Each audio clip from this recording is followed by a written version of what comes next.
Hello everyone, Nick Shaheen here looking at the Russell 2000. It's an index and this is the futures contract of it. So think RUT. This is the RTY. So today is December 4th.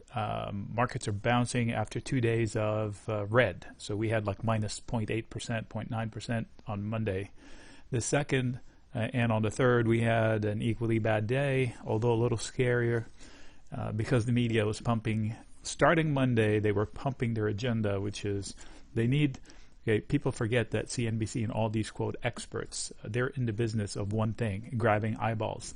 They can't get anybody's attention if nothing's going on.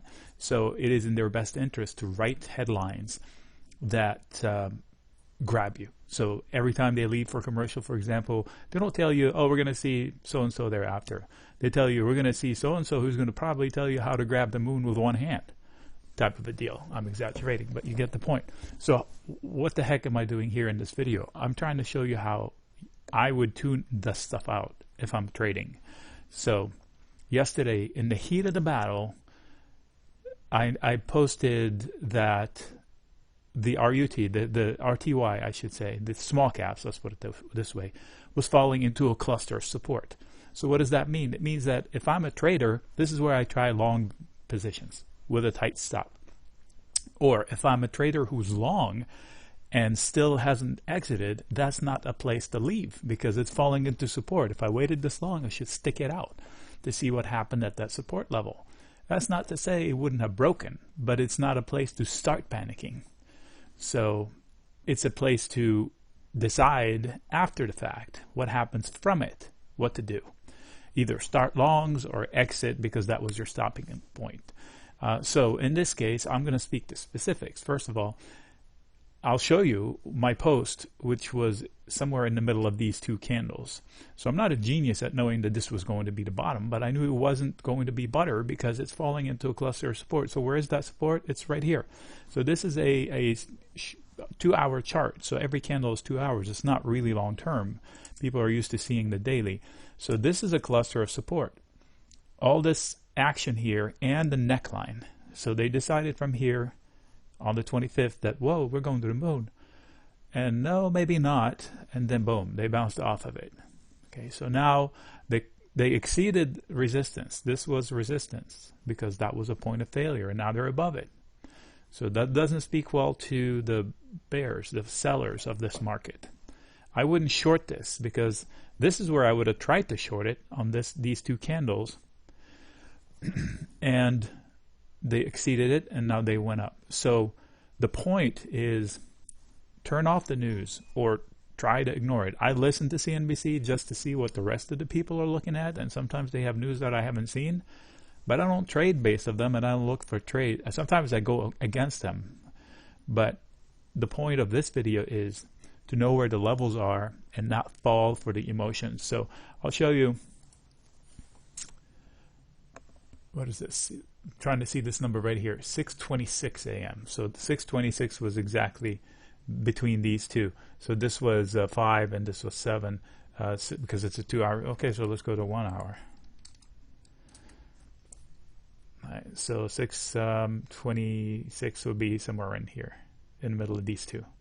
So I picked almost the exact bottom, but not because I'm a genius, just because I stuck to what I do okay, which is look at charts and see what levels are meaningful.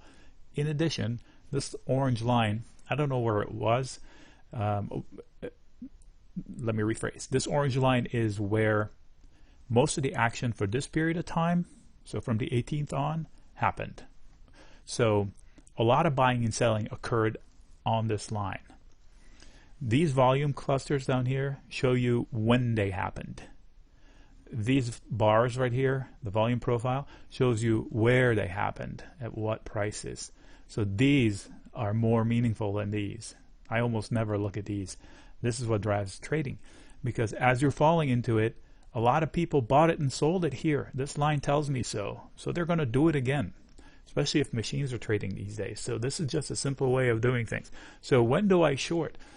Well, if I'm long, when do I start to worry? If this orange line is lost, then it becomes like an inverse cup and handle. And then I think that, 15 60 might be in sight. But I don't start shorting just because we're so far high. I need a reason to start shorting. I need a reason to exit. I didn't have it here. I don't have it yet. I would have had it here, but then I would have been wrong and stopped out. So where is the next level of resistance? This would be one right here, 16, 20, 21. And this zone right here, if you want to pick a line, would be 16, 28, 29, 16, 30 for round numbers. This is a ledge from which they fell a while back. Just like this cluster was support, this cluster is going to be resistance. So this is running into resistance, but it's also the opportunity to break out of it. But it won't be butter, so it won't be like to the moon. They'll hit it, struggle a little bit, and then bounce back out. That's why you see inverse head and shoulders. So if I were to do the same thing, and again, I don't anticipate it, I just wait for the line, especially if you're trading. So let's say they continue doing this, and then they hit this cluster of resistance. They're going to fail, and then come back to it again. And if they go over it again, they come back to it, I'll extend it, and then establish it as support so they can do this. And then you start to see an inverse head and shoulders. 1, 2, 3. Okay, so this is how patterns develop, and this would be the target somewhere up there. I'm not saying that's where it's going. I'm saying that's what I'm be looking for. But first order of business, R1 is defeated, R2 is right here. So I don't start longs here. I booked the longs I took yesterday, which I did. I shorted bonds and went long the SPY and shared it with friends. So that's how short-term tradings happen, because you know the levels and you trade the levels and the patterns, not the headlines and not the ticks. Red ticks are scary. Who's going to catch this big red tick? Well, somebody that knows that this is, anticipate that this is going to be support just because the data says so. All right, next signing out. If you have any questions, let me know. On the bottom, there's a link to the chat room. It's free. Give it a go.